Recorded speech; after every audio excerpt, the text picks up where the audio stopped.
Praise the lord. నేటి వాగ్దానము. దేశం యొక్క ఉన్నత స్థలముల మీద నేను నిన్నెక్కించెదను. యెషయా గ్రంథము 58వ అధ్యాయము 14వ వచనము. నా విశ్రాంతి దినమున వ్యాపారం చేయకుండా నాకు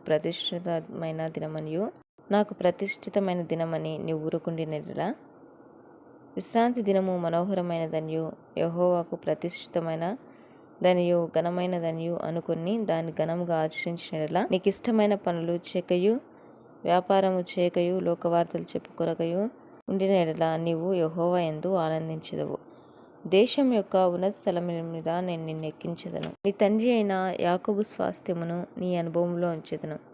యెహోవా సెలవిచ్చిన వాక్కు ఇదే అని పరిశుద్ధ లేఖనం సెలవిచ్చినది. ఈ లోక విషయాలకు ప్రాముఖ్యత ఇచ్చేవారుగా కాకుండా, ఆదివారం ప్రభు సన్నిధికి త్వరగా వెళ్ళి ఆయన నామం కొనియాడేవారుగా, హెచ్చించేవారుగా ఉండాలి. అప్పుడు దేవుడు మనల్ని అన్ని విషయాల్లో ఆశీర్వదిస్తాడు.